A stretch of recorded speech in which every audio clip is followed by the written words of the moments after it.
राधे राधे भक्तों, जय श्री कृष्णा, जय श्री राधा। चौथ माता कृपा करे, दुख हरो सब। श्रद्धा से जो ध्यान धरे, सुख समृद्धि पाए। चौथ माता की कृपा से जीवन के सारे कष्ट दूर होते हैं। जो भी श्रद्धा और भक्ति से उनकी कथा सुनता है, उसे मनचाहा फल अवश्य प्राप्त होता है। चौथ माता के आशीर्वाद से हर घर में सुख शांति और समृद्धि बनी रहती है। तो आइए भक्ति भाव से आज फाल्गुन मास के कृष्ण पक्ष की संकट चतुर्दशी के किस पर अवसर पर हम सभी सुनेंगे चौथ माता की पावन कथा।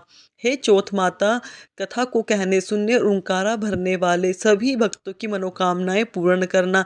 सभी मिलकर प्रेम से बोलिए, विघ्नहर्ता भगवान गणेश की जय।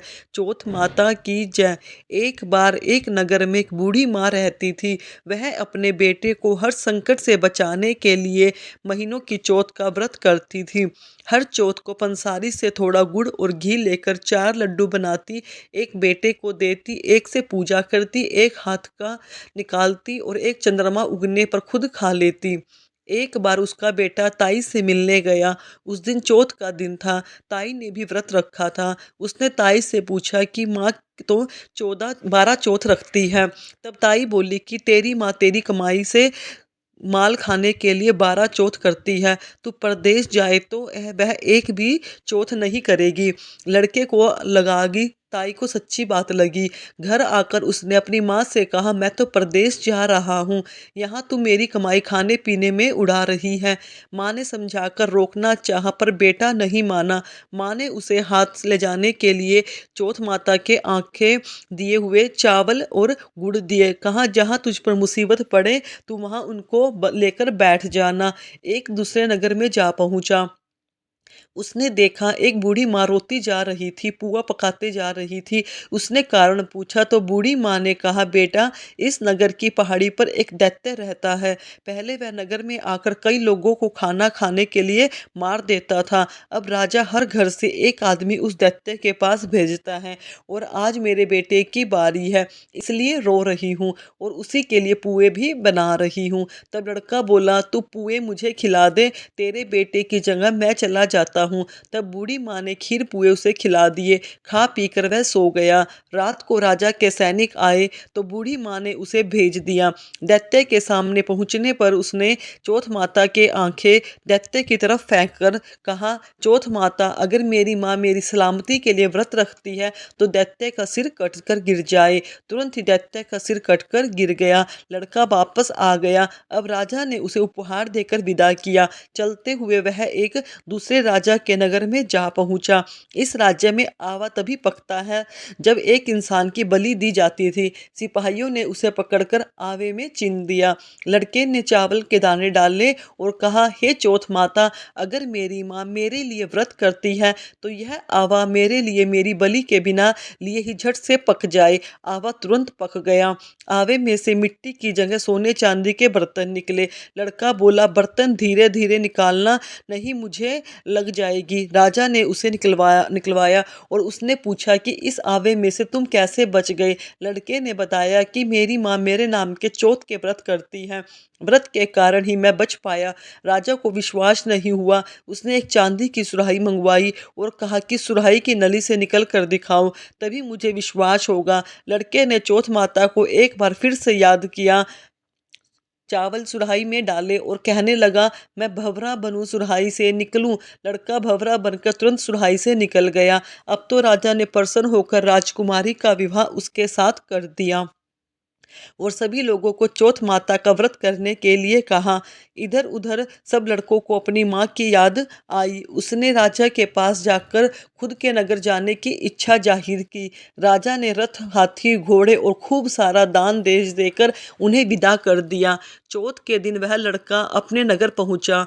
वह अकेला पंसारी के यहाँ माँ का इंतजार करने लगा। चौथ माता ने है तो माँ यहाँ जरूर आएगी। थोड़ी देर के बाद लकड़ी लटकती हुई उसकी माँ आ गई। आते हुए देख कर दी बेटा माँ के चरणों में गिर पड़ा, कहने लगा माँ मैं तेरा बेटा हूँ, मुझे माफ़ कर दो। माँ ने उसे उठाकर अपने गले लगा लिया। अब तो लोग चौथ माता की जय जयकार करने लगे। उस नगर में अब सभी लोग चौथ माता का व्रत करने लगे। चौथ माता जैसे बूढ़ी माँ और उसके बेटे की सहायता आपने की वैसे हम सबकी भी करना, कहने सुनने हुंकारा भरने सब पर करना, अपनी कृपा प्रेम बरसाना। बोलो चौथ माता की जय। अब सुनिए है चौथ माता की एक और प्राचीन कथा के अनुसार एक बार एक सेठ सेठानी थे। उसके एक बेटा और बहू थे। बहू सबको भोजन कराकर फिर स्वयं भोजन किया करती थी। उसने एक पड़ोसन भी थी जो रोज बहू से पूछती थी कि बहू आज क्या बनाया है, क्या खाया है। बहू कहती ठंडो बासी। एक दिन उसके पति ने ऐसा सुनकर विचार किया कि आज तो पकवान बनाए जाएं, फिर देखेंगे मेरी पत्नी क्या कहती है। उसने तरह तरह के पकवान बनवाए। घर के सभी लोगों ने एक साथ बैठकर भोजन किया। आज भी पड़ोसन ने पूछा तो बहू ने वही कहा ठंडो बासी। सेठ के लड़कों ने सोचा ना कोई जरूर है, कोई ना कोई बात तो जरूर है जिस कारण मेरी पत्नी ऐसा कहती है। फिर उसने अपनी पत्नी से पूछा तुम रोज ठंडो बासी खाया ऐसा क्यों कहती हो, जबकि हम सब ने तो एक साथ बैठकर कई तरह के पकवान खाए थे। तब उसकी पत्नी बोली हम सब जो खा रहे हैं वह हमारे बाप दादाओं की कमाई है। जिस दिन आप कमा कर लाओगे उस दिन मैं समझूंगी कि हमने ताज़ा भोजन कर रहा है। सेठ के लड़के के इस बात पर खूब विचार किया। फिर एक दिन अपनी माँ से बोला माँ मैं एक बड़े शहर में पैसे कमाने जा रहा हूँ। माँ बोली बेटा हमारे पास तो इतना धन है कि खाए नहीं खाया जाएगा। माँ के मना करने पर भी बेटे ने खुद कमाने का निश्चय कर लिया। जाते समय उसने अपनी पत्नी से बोला मैं जब तक कमाकर बहुत सारा धन लेकर वापस ना लौटूं तुम चूल्हे की आग मत बुझने देना। और फिर एक दिन चूल्हे की आग बुझ गई। तब वह मनी मन घबराने लगी मेरे पति पर कोई संकट तो नहीं आ पड़ा, जल्दी से पड़ोसन में से आग लाकर चूल्हे में रख दूं। ऐसा सोचकर वह पड़ोसन में गई। वहां पड़ोसन चौथ माता का पूजन व्रत कर रही थी। पड़ोसन ने कहा बहन थोड़ी देर में आकर ले जाना। बहू ने पड़ोसन से पूछा कि आप यह व्रत क्यों करती है, इससे क्या मिलता है। पड़ोसन बोली चौथ माता के इस व्रत को करने से अन्न लक्ष्मी मिले, अपनी मनोकामना भी पूरी होती है। अब बहू भी चौथ माता का व्रत करने लगी। दीवार पर चौथ माता बनाई। उस दिन घी गुड़ का चूरमा बनाकर रात को चंद्रमा को अर्घ्य देकर भोजन करती। ऐसा करते करते उसे बहुत दिन बीत गए। उधर चौथ माता ने बहू के पति को सपने में दर्शन दिए। साहूकार की बेटे तू जाग रहा है कि सो रहा है, तेरी पत्नी तुझे याद कर रही है। जा घर जाकर उसकी चिंता मिटा। दुकान खोलकर कुंकू केसर का पगलिया बनाकर बैठ जाना। आज तेरा सारा हिसाब किताब चुकता हो जाएगा। अब तो चौथ माता ने जैसा कहा था वैसा ही हुआ। उसने घर आने की तैयारी करनी शुरू कर दी। गाड़ी भरकर धन दौलत लेकर चल पड़ा।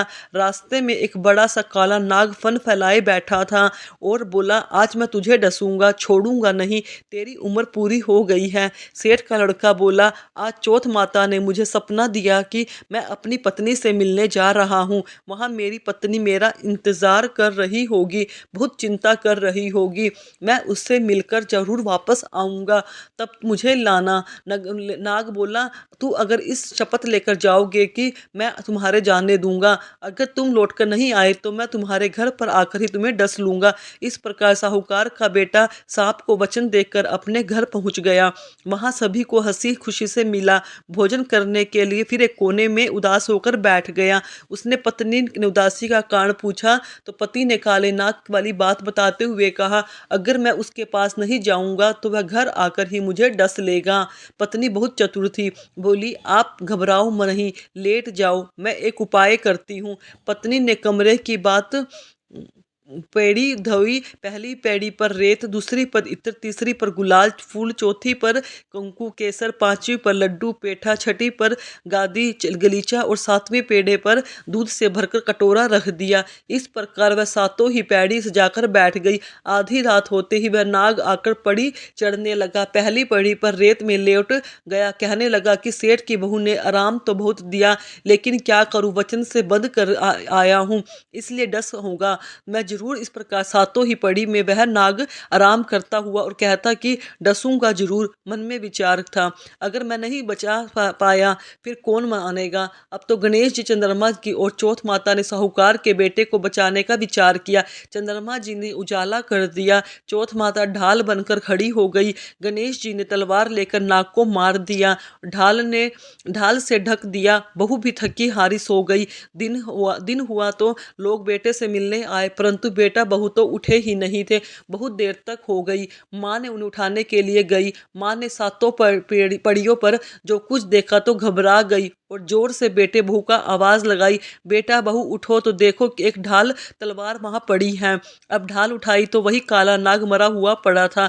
बेटा बहू ने सोचा कि आज तो धर्म कर्म ही आड़े आए हैं। जब भगवान श्री गणेश और चौथ माता ने हमारी रक्षा की है, चौथ माता अपने जैसे सेठ के बेटे बहू की रक्षा की, वैसे सबकी रक्षा करना। प्रेम से बोलिए चौथ माता की जय, चौथ माता की जय। चौथ माता की कथा सुनने का पूर्ण फल तभी प्राप्त होता है जब भगवान गणेश जी की कथा का भी श्रवण किया जाए।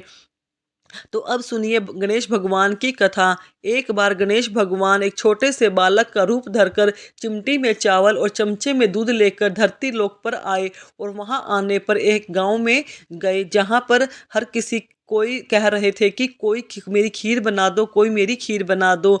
एक बूढ़ी माई बैठी थी, उन्होंने कहा ला मैं बना दूं। अब वह छोटा सा बर्तन चूल्हे पर चढ़ाने लगी। तब गणेश जी ने कहा दादी माँ छोटी सी भगानी में क्या मत चढ़ाओ, आपके घर में तो सबसे बड़ा वाला बर्तन है ना, वही चढ़ा दो। बूढ़ी माई ने बालक का मन रखने के लिए वही किया। वह घर के भीतर गई और घर का सबसे बड़ा भगोना लाकर चूल्हे पर चढ़ा दिया। वह देखती रह गई, उसमें थोड़े से चावल और उस बर्तन में उन्होंने डाले तो वे पूरा का पूरा भर गया। अब गणेश जी ने कहा दादी माँ मैं नहाकर आता हूँ, तब तक खीर तैयार हो जाएगी। खीर तैयार हो गई तो बूढ़ी माई के पोते पोती खीर खाने के लिए रोने लगे। बूढ़ी माई जब भी कुछ बनाती तो बिना गणेश भगवान को भोग लगाए कुछ भी नहीं खाती थी, तो किसी को ना खाने दी। तब उन्होंने मन ही मन कहा गणेश जी तेरे भोग लगे। ऐसा कहकर उन्होंने चूल्हे में थोड़ी सी खीर डाली और कटोरी भरकर खीर बच्चों को दे दी। बूढ़ी माई की पड़ोसन ऊपर से देख रही थी तो बूढ़ी माई ने सोचा यह तो उस बालक से चुगली कर देगी, तो एक कटोरा भरकर उन्होंने उस पड़ोसन को भी पकड़ा दिया। बूढ़ी माई की बहू ने उसको चुपके से एक कटोरा खीर खाया और कटोरा चक्की के नीचे छुपा दिया। अभी भी गणेश जी नहीं आए। बूढ़ी माई को भी भूख लग रही थी तो उन्होंने भी एक कटोरा खीर भरकर किवाड़ के पीछे बैठकर एक बार फिर कहा गणेश जी आपको भोग लगे। ऐसा कहकर भोजन करना शुरू कर दिया। खीर भी खा ली। तब तक गणेश जी आ गए।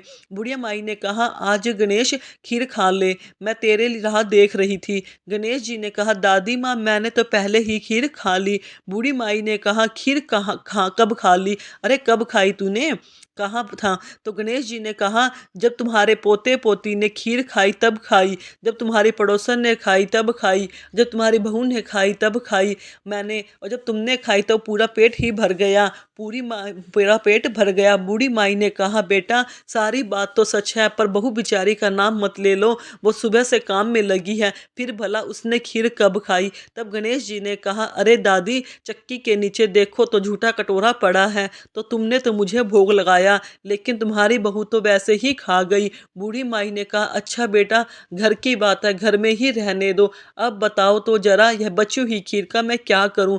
गणेश जी ने कहा नगरी जिमा दो। तो पूरी नगरी, बूढ़ी दादी ने पूरी नगरी जिमा दी। फिर खीर का बर्तन पूरा भरा ही था। जब है बात राजा को पता चली तो बूढ़ी दादी को बुलाया और पूछा क्यों ने बुढ़िया ऐसा बर्तन तेरे घर पर है, अच्छा लगे या हमारे घर पर सोवे। तो बूढ़ी दादी ने कहा राजा जी आप ले लो। खीर, राजा ने खीर का बर्तन महल में मंगवा लिया। लाते ही जब उसमें खीर मांगी तो खीर की जगह कीड़े मकोड़े बिच्छू कंचल हो गए, उसमें से दुर्गंध आने लगी। यह देखकर राजा ने बुढ़िया से कहा अरे बूढ़ी दादी अपना यह बर्तन वापस ले जाओ, हमने तुम्हारा बर्तन तुम्हें वापस कर दिया है। तब बूढ़ी माई ने कहा महाराज अगर आप देते हो तो पहले भी कभी देते थे, यह बर्तन तो मुझे गणेश जी ने दिया है। ऐसा कहकर बूढ़ी माई ने वो बर्तन वापस ले लिया और उनके हाथों में लेते ही उस बर्तन की दुर्गंध दूर हो गई, सुगंध आने लगी। घर आकर बूढ़ी दादी ने गणेश जी से कहा अब बताओ बची हुई खीर का क्या करूं। तब गणेश जी ने कहा करना क्या है, पूरी दादी झोपड़ी के कोने में गड्ढा खोद कर गाड़ दो, उसी जगह सुबह उठकर वापस खोदोगी तो धन के 2 मटके मिलेंगे। ऐसा कहने के बाद गणेश जी भगवान वहीं अंतर्ध्यान हो गए। जाते समय झोपड़ी के लात मारी तो झोपड़ी की जगह महल हो गया। सुबह बहू ने फावड़ा लेकर पूरे घर को खोद दिया, कुछ भी नहीं मिला। तब बहू ने कहा, सासू जी थारो गणेश तो झूठो है। सासू ने कहा, बहू मारो गणेश झूठो नहीं है, ला मैं देखूं। ऐसा कहकर वह सुई लेकर खोजने लगी। जब वह सुई को से खोद रही तो टन टन करते 2 धन के मटके निकल आए। अब की बहुरानी बोली, सासू जी गणेश जी तो साचो हैं। सास ने कहा, अरे बहुरानी, गणेश जी तो भावनाओं के भूखे हैं। हे गणेश जी भगवान, जैसा अपनी बूढ़ी दादी को दिए वैसे सबको देना। विनायक जी की कहानी कहने वाले, हुंकारा भरने वाले और आसपास के सुनने वाले सभी को गणपति महाराज की जय। ओम जय श्री चौथ माता। बोलो गणेश जी महाराज की जय। मैया सच्चे मन से सुमरे, सच्चे मन से सुमरे, सब दुख दूर भयो। ओम जय श्री चौथ मैया। ऊंचे पर्वत मंदिर शोभा अति भारी, मैया शोभा अति भारी। भक्तों, आज मैंने आपको चौथ माता की 2 कहानियाँ और गणेश जी की कहानी सुनाई है। अगर आपको मेरी सुनाई हुई कहानी अच्छी लगे तो मेरे चैनल को सब्सक्राइब करें, वीडियो को लाइक करें, कमेंट में राधे राधे अवश्य लिखें। धन्यवाद भक्तों।